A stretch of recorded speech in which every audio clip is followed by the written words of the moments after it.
Dear Venerable, dear Dhamma friends, so we are here with the second day Q&A and we seem to have number of reports, so we'll go forward. Avasarai Bhante, we have received 8 reports today. Report number 1, sitting meditation. Primary object, watching the breath of the tip of the nose. Observations, I felt very still after about 30 minutes. Body and mind both were still. At the same time, part of the mind drifted to various thoughts. In late sessions, the stillness came more quickly. It seems to be there in a small way, even at other times. Duration, unable to say. Distractions, things I have to do, stories I have read, they lasted for a short time. Walking meditation. Primary focus, movement of the foot. Observation, I could see my feet taking step after step. Changing to turn at the end of the path, sometimes I wondered why I am watching this. Duration, 3/4 of the path. Distraction, same as sitting. Meditation, however, the breaks were longer. Same as sitting meditation, however, the breaks were longer. Daily activities. I focused when I was eating and walking to and from kuti. Also tried to focus during yoga, but failed as I had to listen to the instructions. Thero and Nissarana. Yes, now let's say you feel a certain level of stillness, certain level of peace within you. So that's been like 1.5 days of practice. And with that practice, you feel it. And you may continue to feel it during the rest of the time. But what happens is that, let's say you go back home. Some people, they say, as soon as they got into the vehicle, that stillness or the peace disappeared. Some people would say, when I go to my usual household, the stillness, the peace disappears. So it feels like this is temporary. It appears during a retreat and you feel you are more still, you are more peaceful. But after a while it disappears. You go back to the usual way of things. But when you do this repetitively, this very stillness, this very peace, it becomes more natural to us. That comes with time. This is only a temporary release that you are experiencing.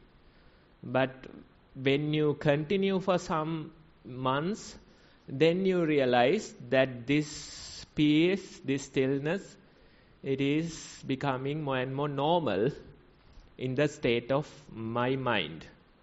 That's the very idea. So during these retreats, you feel peaceful, but you have to go back home again. You have to go back to your usual way of living. And when you go back, you can't maintain this state. But that's okay. Again, you do the daily practice. Try to be mindful, at least here and there. And gradually continue for a few months. Then you realize this peace, this stillness, it becomes more and more natural when you continue for few months, and that change is more like a permanent change. So we encourage you to continue and see that lasting change within you.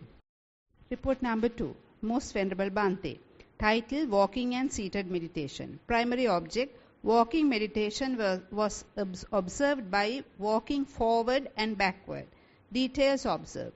Where did the attention go? In seated meditation, although the mind was wandering, made an effort to bring it back to the primary object. In walking meditation, I was able to concentrate more time on the feeling in my feet. Walking backwards was very fruitful, although I was anxious sometimes, since that method was never practiced before. Attention had some past thoughts and future planned incidents coming to my mind. Thero and Saranai Bhante.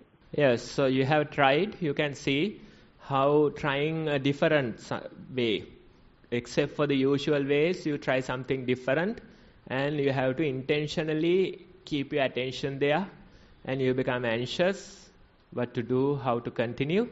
So it's natural, and that's an experiment that we can do. Same goes for other activities that you do.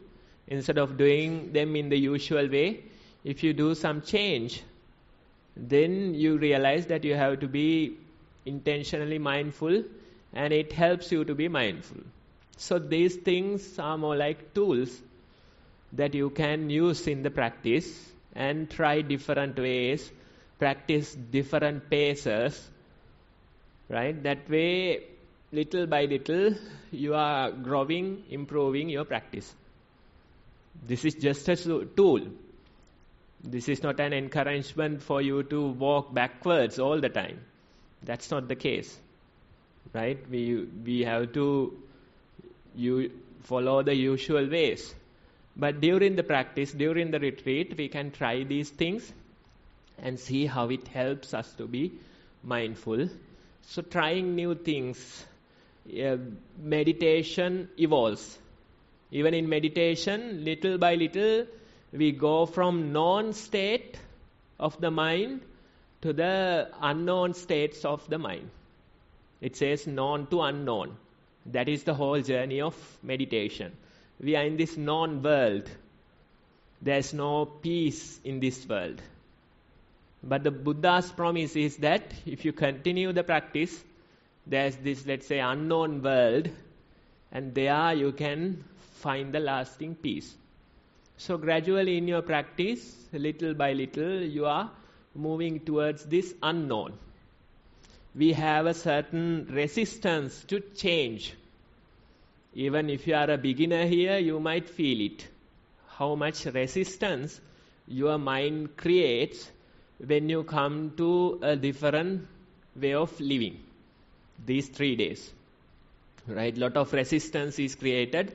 There's this change aversion, resistance to change in our mind. It is comfortable in the usual ways. But in the practice, for the sake of the practice, we take that challenge and we gradually continue. And it becomes more like a hobby going forward. Especially when it comes to Vipassana, it's more like, risk-loving kind of a behavior. Even, let's say, the primary object. Yes, we introduce the primary object. We invite you to keep your attention there. That is more like traditional way of practice. But when it turns to Vipassana, we let go of the primary object. We allow the mind to wander into thoughts. So that approach is different. That approach you have to evolve. Many people, they have the resistance because they prefer keeping their attention with the breath only. Right? It's a good start. But if you want to progress in the practice, one day you might have to let go of this grip. I remember about a couple of weeks ago, there's this master trainer program that's done in English medium. It's a 8 programs, 2.5 hours, and lot of newcomers. Done through Zoom, right? Lot of newcomers. And we usually, first few weeks, we have to give the initial guidance, walk, notice the breathing, notice the steps. That type of a guidance is given. And they themselves have to practice, because only during the session you can do so much, probably like 30 minutes of practice.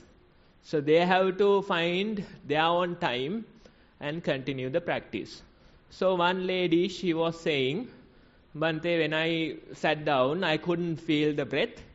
I felt like I was dragged towards some unknown place. What should I do? I can't notice the breathing.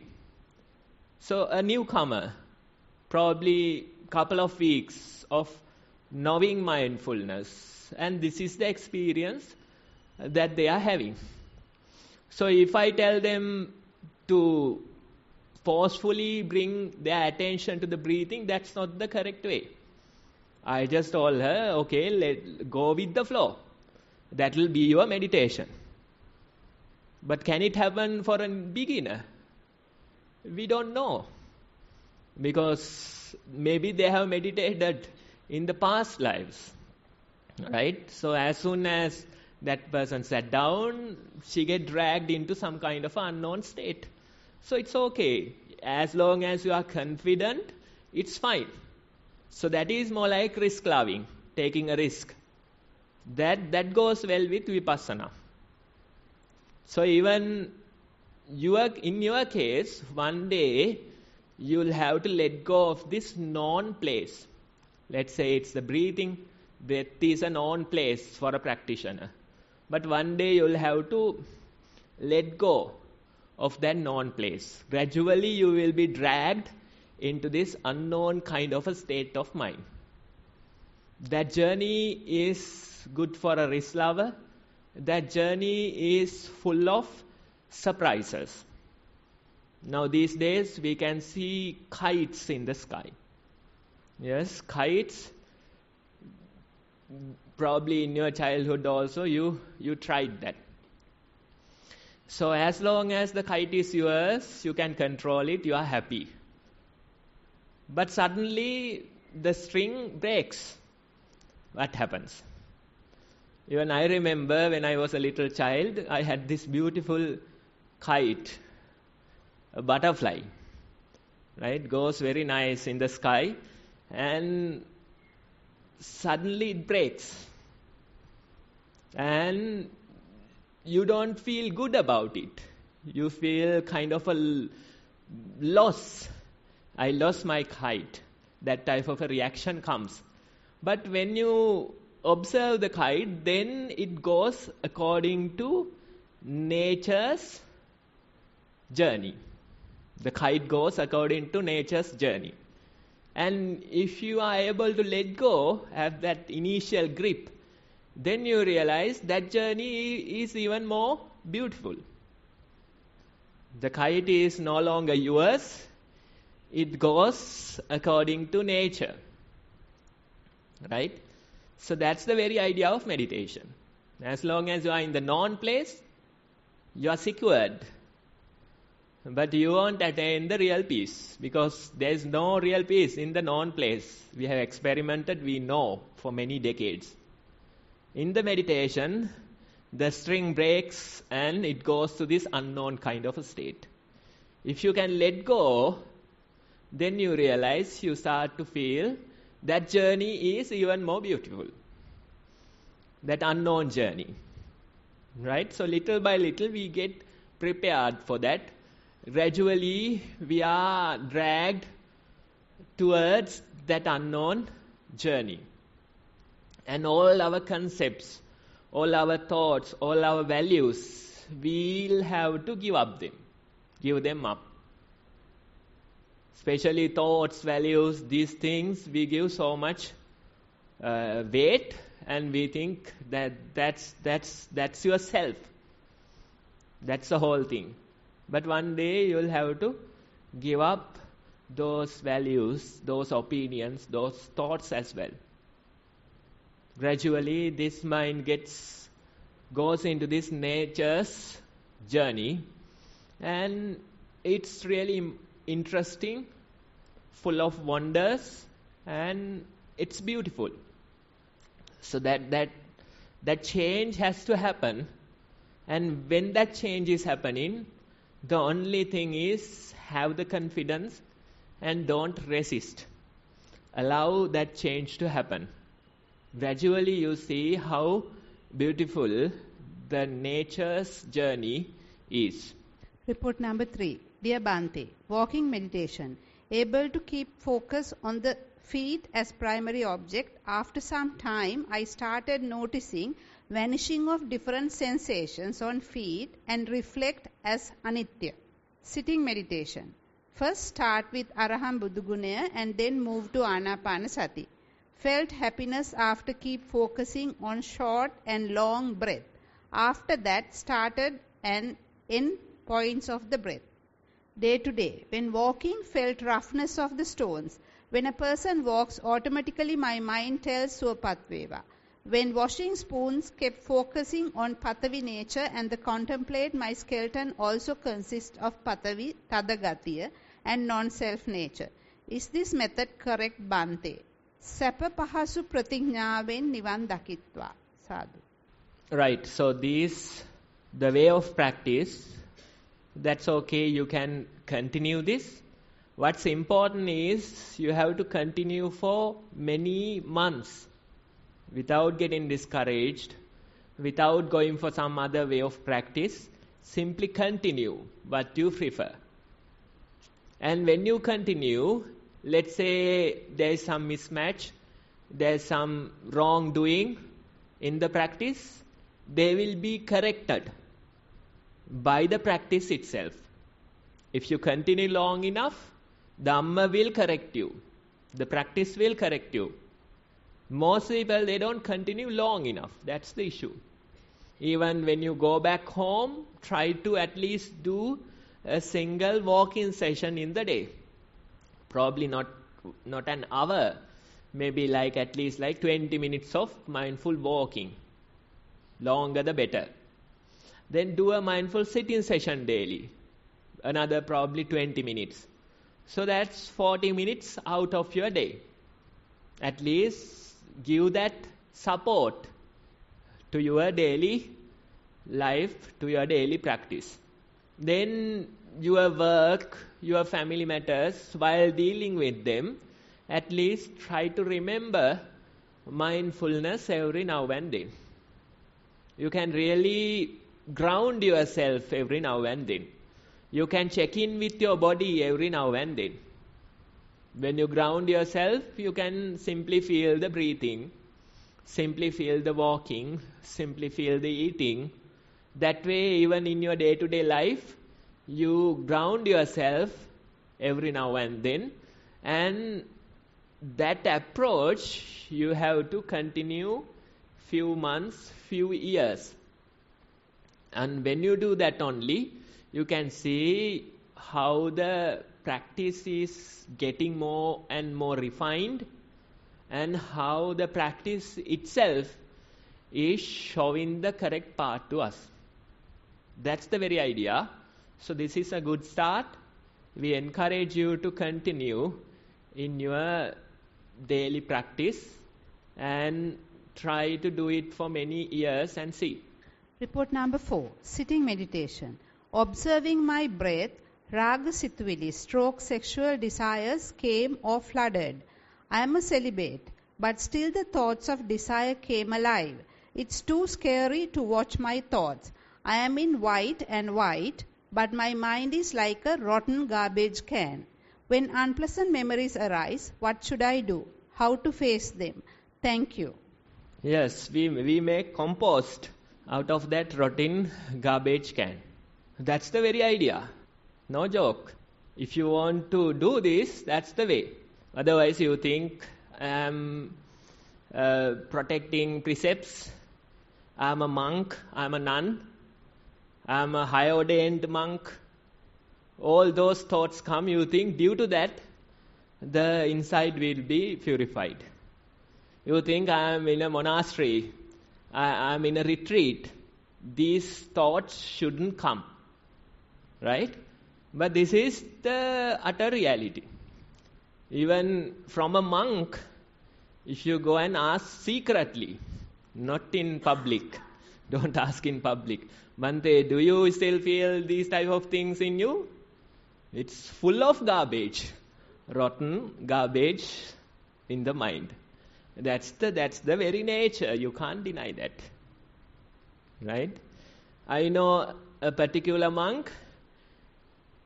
He is living at some place, and inside his room, everywhere no space, no empty space at all. Everywhere statues, photos, all the traditional items, everywhere kept.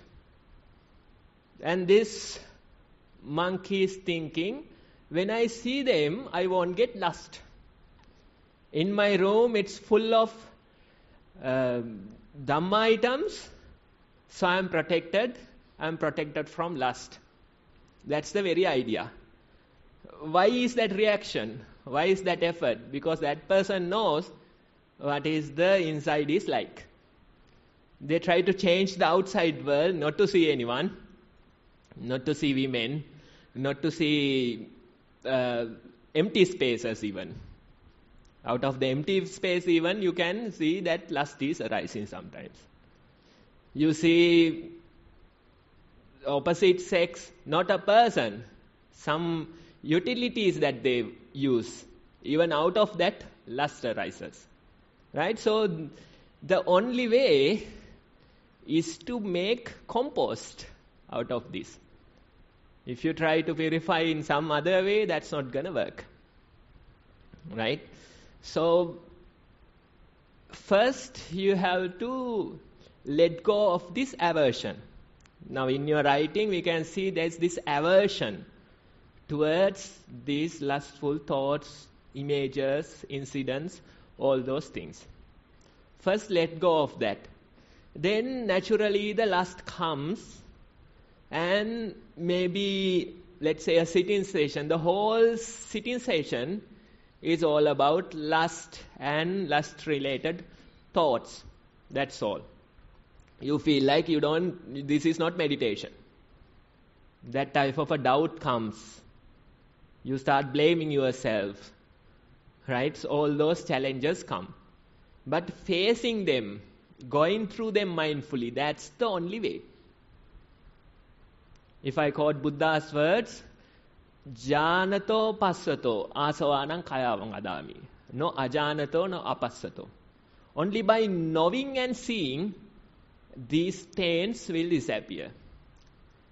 Not by not knowing and not seeing. That's not the way. Only by knowing and seeing, they will disappear. So, you have to face them. You can't face them overnight. You can't face them within a couple of days. That's not the case. Instead, continue this journey, and whenever lust appears, allow that to manifest. Allow that to come and go while trying to continue your meditation. Trying to continue your awareness. You have the breath, you have the lustful thoughts, images, memories, all the past incidents. So that experience, you have to go through it for many rounds. Then only you see the energy of those particular lustful thoughts, incidents, they are gradually reducing. They haven't disappeared, but their energy is lower. That experience you have. I remember one time, there was this Vietnamese monk at Nissarana. He was a visiting monk, and he knew the meditation, he knew the breathing, he knew the walking. He had the basic idea.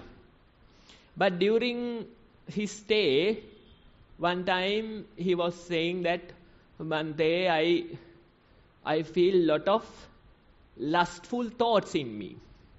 Those thoughts are related to one past incident I had. Some past incident, past memory, and all the thoughts are revolving around that. This thing is coming in my meditation time after time. I try to be with the breath, but I can't. I force it, but I can't. That's the experience that I am having.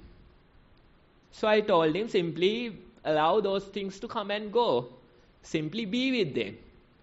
Then he was saying, but that's not meditation. Right? That's not meditation. Probably in the sense of meditation, it's not. But when we take mindfulness as our practice, then simply being mindful that the mind is full of lust, that these thoughts are manifesting, that this incident is coming to your mind.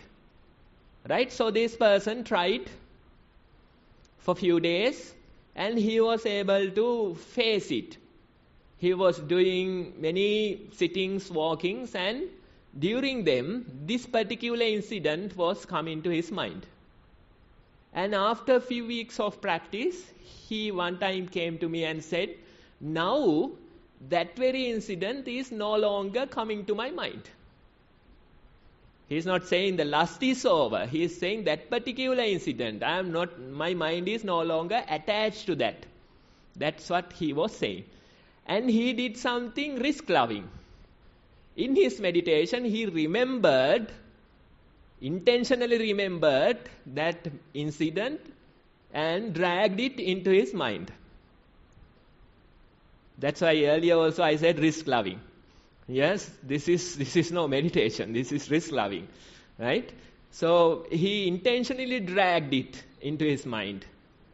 And he is saying, now even when I intentionally bring it, it's not lasting. So you can see within few weeks, that particular incident, it's no longer intriguing to this mind.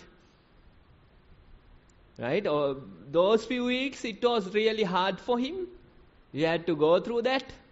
All the difficulty, all the lust, and the effects of the lust. But somehow, he made it to the other end, and he was saying, this particular incident no longer bothers me. You remember it, you can bring it to your memory, but it is not lasting in your mind. So can you believe that that's the approach that we have to have? And if you are a beginner, probably best not to try this. Right? Allow the time to be correct. When the time appears, naturally you can feel these lustful thoughts, memories are coming. Because one time I told a person and he tried, dragging the lust into the mind, and it became a whole new problem to him because full of lust. Yes, so that's not the way. You have to gradually approach it. Little by little, take this risk. When it comes naturally in your meditation, allow it to be there. Go through that very experience. All the thoughts, all the different viewpoints, all the incident, storytelling. That's lust. Thinking about a particular incident, thinking about a particular person, right? All those thoughts, things, analyzing the past, thinking about future, planning future, all those things come along with lust. But you simply go through that experience mindfully, not for a day, maybe time after time, every now and then it's coming. It'll be an experiment for few months even sometimes. But after a few months, you might realize, now for this particular incident, my mind is no longer interested. The memory is there, you can drag that memory into the mind, but still it's no longer interested thinking about it. That's the very idea, that's a glimpse of Nibbana. A glimpse. You have all the memories, you have all the problems, but your mind is no longer interested in it. That's the change. The world is out there, but your mind is no longer interested in this outside world. So in that monk's incident, you can see a glimpse of Nibbana. Only for a certain incident only. But still, that mind is no longer interested in that incident. Right? So we have to go through many such rounds. We might have to go through many such incidents. And one day, we might reach a level where our mind is no longer interested in the outside world. But this become manageable, this become finite, because we don't have to meditate on the entire world. That is not necessary. If you try that, then it's not a finite exercise. We only have to meditate on our own world. What is our own world? We have certain people in our life. We have certain memories in our life. We have certain desires in our life. Only that unique world you have to meditate. You don't think about people in Turkey, no. That's not happening unless you've been to Turkey and made some connections there. Right? Only your family members, friends, the people that you encounter day-to-day life. So that world only. The rest of the world, you are already enlightened. Only a certain portion, a small portion, your own unique world. The rest, already peaceful. So only to that customized world, that unique world, you have to meditate through that world only. So it becomes finite. This can be achievable. But it might take few years, few decades. Continue and see how you can turn this rotting garbage into compost. Good luck. Report number 5. Venerable Bhante, I have been meditating daily, 1 hour walking, 1 hour sitting and 1 hour listening for about 9 years under the guidance of Most Venerable Bhante Dhamma. Walking meditation. During walking meditation, I focus on the feelings of my feet touching the ground. Roughness, softness, warmth and other small sensations. These feelings come and go quickly. After a while, the space or emptiness between each step becomes more noticeable.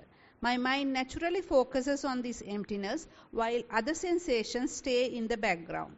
From this emptiness, different thoughts and feelings like calmness, relaxation and laziness arise and then fade away. The mind stays active, relaxed and peaceful, simply watching everything happens. It feels like the mind is just observing, not doing anything. Walking happens on its own without effort. Over time, the roughness in sensations fades and everything feels softer. The mind also becomes calmer. Sometimes the body starts to move on its own, gently swaying. At first, the emptiness feels unstable, but as mindfulness and concentration grow, it becomes clearer and more refined. Interest is gradually fading away while monotonous and laziness increasing. No interest at all now. This situation also changes gradually after a while. Then the energy level is increasing and walking becomes more natural. Mind is still and awakened. Emptiness expands and gets refined more. Mind is equanimous and less dramatic. It is difficult to identify or explain this situation as mind is free from perception and consciousness. This whole process takes about 1 hour. Sitting meditation. A similar sense of emptiness arises during sitting meditation, though the monotony and dullness tend to be more pronounced. Despite this, the same process of refinement and deepening awareness continues. Daily life. Mindfulness has become part of my daily life to a reasonable level, even with a busy work and personal schedule.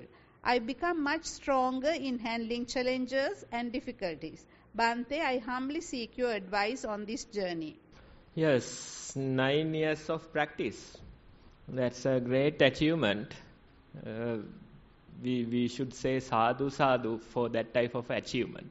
You are able to continue for 9 years. And how much effort, how much courage it must have taken. Right? Now what you have to do is go teach a child. Teach mindfulness. Don't talk about anatma. Don't try to have that German lady's approach. That's not the way. Instead, simply teach them how to do mindful walking, how to do mindful sitting, how to do their daily encounters mindfully. Right? So when you teach someone, your whole perspective, it changes. Now you are in the receiving end. And you have done that for many years.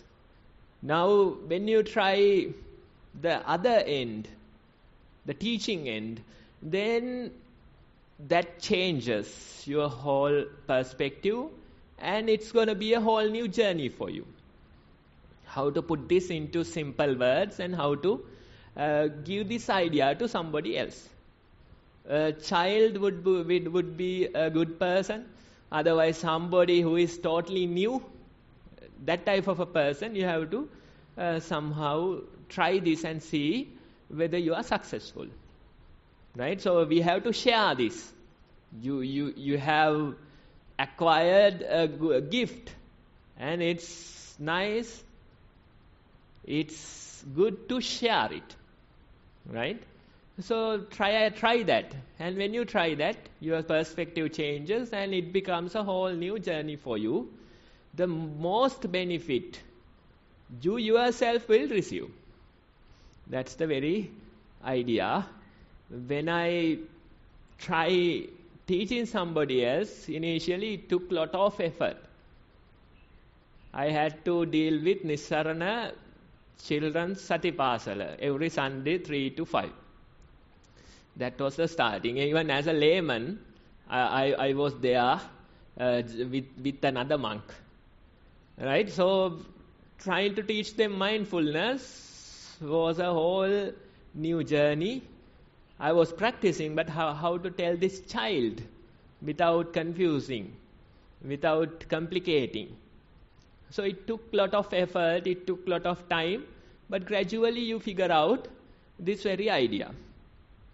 Why we do this? When we do that type of effort, our whole perspective changes and we get to think about, reflect about this practice in a different way. And that helps you. The most benefit will come to you. And it is coming indirectly, so you don't see it. Even teaching you people for 3 days, it feels like I am teaching, you are receiving. But the most benefit will come to me. That transaction you can't see. Right? I remember a few years ago there was this culprit at some bank. He was designing the systems, and every transaction a commission, 0.001 rupees, a commission transferred to his own account. Right? So you can see how many transactions per day in the bank, and within few months he was a billionaire and finally got caught. Yes? So that type of benefit is given to the teacher. You don't see it directly. Every transaction, 0.001 rupees. You don't see it. So many zeros, you don't. It doesn't appear on a sheet. But you do many transactions, and within few years you become so rich. So that's the very idea. So going teaching someone, it feels like you are putting so much effort trying to teach them. Yes, true. But gradually you realize how you yourself benefiting indirectly, and that benefit is very wholesome. That helps a lot with your practice. So this is a great achievement. We are happy about it, and you must continue and see how you can approach this differently, because now you know mindfulness. You don't need any guidance on that. You don't need walking, sitting, day-to-day guidance. That's not necessary. You have the confidence. With that confidence, go try someone else. Go try teach a child. Then they will ask this out of the world kind of a question. Even one child, he was like 7-8 years old. One of our monks went to do that program, and this child came to him and asked, I am already peaceful. Why do I practice mindfulness? That child was saying, I am already peaceful, so why should I practice mindfulness? So that monk got confused what to tell this brat. Yes. So he didn't answer. He came and he was asking Bhante how to answer this type of question. Right? So you can see you get to think in a new way. That type of a brat will come and ask a question from you. You are lost for a while. But that very experience makes you think, reflect on a new way. So I told him, if he is peaceful, no need to meditate. Why? No need. Even if one of you, if you feel that you are peaceful, then why meditate? No need. Right? So that's the very idea. Even some worldly people, they will say, I am peaceful. I don't need meditation. If they are peaceful, if they are truthful, then that's correct. Okay, then let you be. Yes? So for that child, that argument might be true even. Most people, we are in denial. There's this image or the meme on internet, your whole house is on fire. You are sitting in the middle of the house. Inside you are sitting on a chair. And you are drinking a cup of coffee. Even your beard is on fire. Right? And this person is saying, all is fine. I am fine. All is fine. So, denial. Most people are in denial. Out of denial they say, okay, I am fine. I am happy. But they have to be truthful. They have to, if they are telling that they are fine, they are happy, then the practice is not necessary probably. In a child case, it could actually be true. Because childhood we were really peaceful. It's all the learning, the parents, teachers, the society. That's where the stress came. More and more things you learn, more and more targets you develop, more and more goals you develop, more and more stress was the results. So in childhood, probably we were closer to Nibbana. Truly closer, truly peaceful. We were embracing the present moment a lot. Yes, so for that type of a child, it is not necessary. When they grow older, then the stress appears, tension appears, depression appears.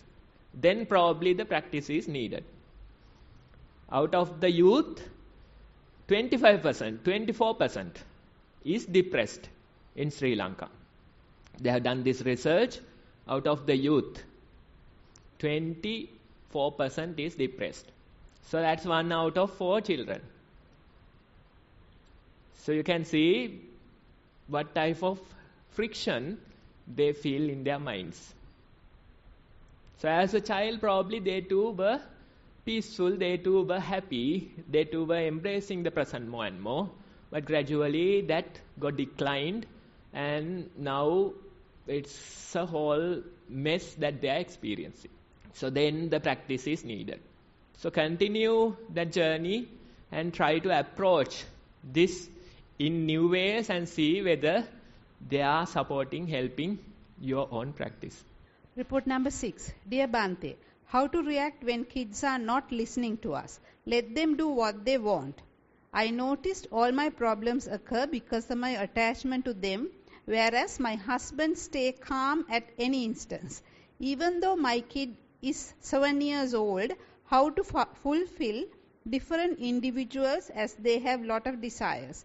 Sometimes I feel 24 hours not enough for lay person in order to do meditation, physical exercises and to do housework.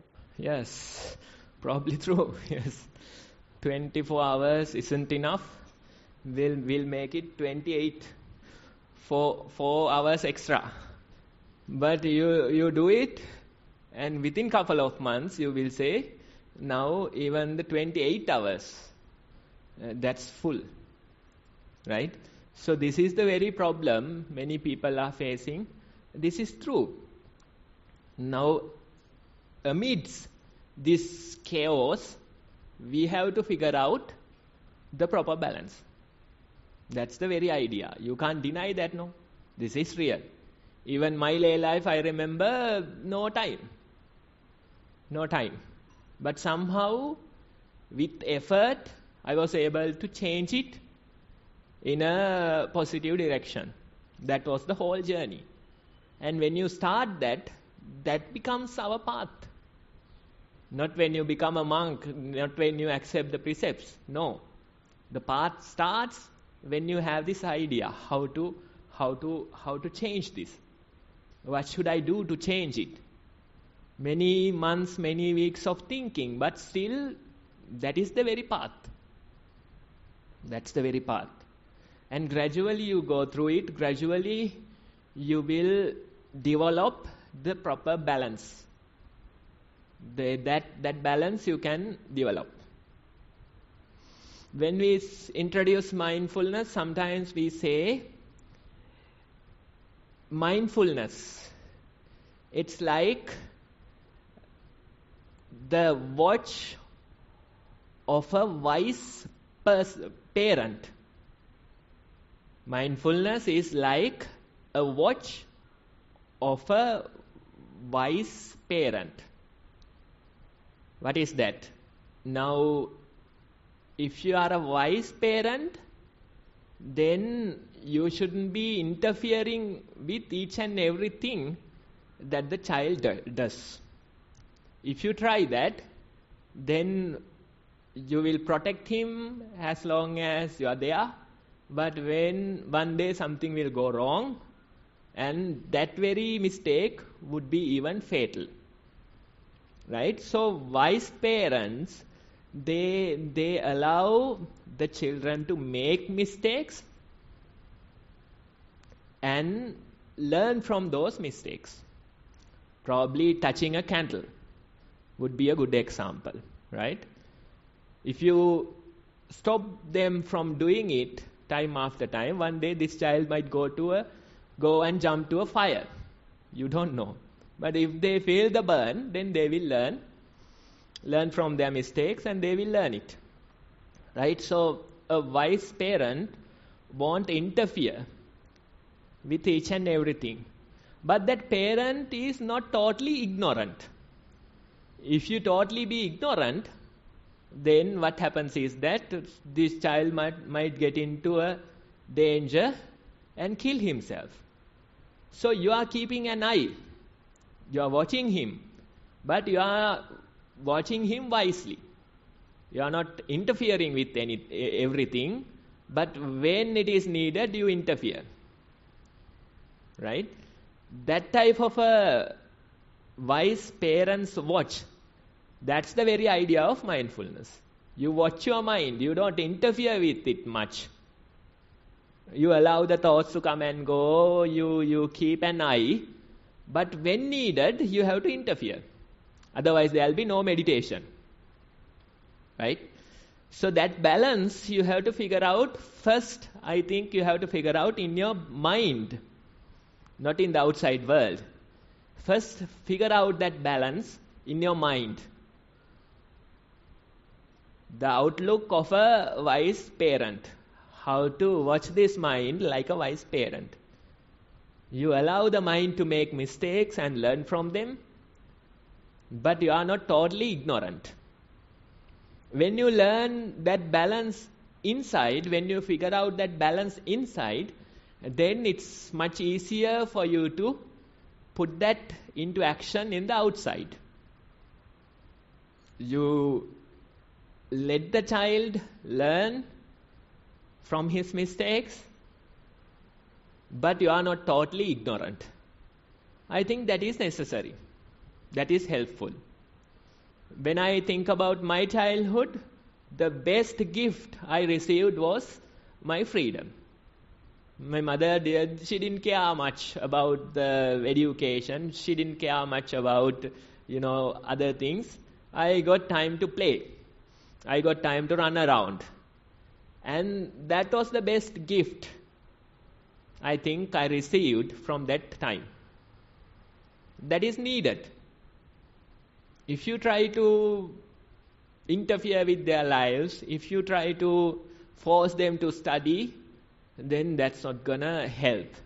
It might help temporarily, but in long term they'll get into some kind of a mess. Most of the young adults, they are the most hated person in their life is one of their parents. Probably you would be the one. Husband will be fine because he's already fine with whatever the child does. So you would be the target. You are the one who sacrificed most of your time, energy for that child. But you will be the one to win the prize of most hated parent. Unfortunately, that's the reality. Right? So, it's best for both of you if you can figure out that proper balance. Although I say it is not easy to do this. It's easier for me to talk, but walking the talk would be difficult for you. So you can find that proper balance in your mind first. That balance comes with repetitive practice, and somehow find a slot to be mindful, to do a sitting session at least 20-30 minutes, and that way continue for few months, few years. Then you realize I am finding this wise parent's outlook in my mind, and that very experience help with the outside world as well. So try and see. Report number 7. Theruvan Saranai, Most Venerable Bhante. Please bear with me if my pronunciation of Pali is incorrect, Bhante. In Kajaniya Sutta, Rupa is defined as Rupatiti ko bhikkhave tasma rupantiti bhujjati. In Pena Pinduma Sutta, Rupa is defined as Pena Pindupamang Rupang. In Maha Hattipadopama Sutta, Rupa is explained as Mahabhuta and Upadaya Rupa. When 5 aggregates are explained, Rupa is labeled as Varna Rupa, Shabda Rupa, Gandha Rupa, etc. Do those explanations about Rupa imply different perceptions of Rupa? I humbly request Most Venerable Bhante to elaborate above. Theruvan Saranai. Yes, the simple answer would be yes and no. Right? That's the way. So in different occasions, Buddha is explaining in different perspectives. It's the same thing we can say, but it's not the same thing. That too is true. Right? So it's good to have different ways of explaining this and figure out what works for you. That's the very idea. Now, the main problem for current day practitioners is that they have too much teachings. Now imagine back then, probably one person, they only got to hear one of these teachings. Right? And we have gathered 45 years of Buddha's teachings, and we have the Tripitaka. You go on internet and you can search the entire Tripitaka. You can figure out, you search the word Rupa, and you can figure out how many occasions the word Rupa is used in the whole, let's say, Sutta Pitaka. Right? So we have so much teachings. And you can put that into a tablet. You have the entire teaching there. Right? Probably that very thing becomes a hindrance to our practice. Now we keep analyzing all these things and thinking what is the correct one. But all of them were correct. All of them were according to that unique situation. Buddha was explaining according to that unique situation. According to the person he met. According to that person's history. The present surrounding things. All those things were considered and given a unique teaching to someone. Right? So that's the very idea of the practice. You hear a teaching, you understand it, and you go and practice. That's what happened in the history. These teachings, they were given to a particular person, a group of people. And probably that was the only teaching that they have received. But they were fine with it, they understood, and they continued their practice. Right? And those teachings, they shouldn't become a hindrance to us. Instead, we can understand it. It helps us to see in a different perspective. But there is no contradiction in between them. There is no. Instead, they all are explaining the practice, the Dhamma.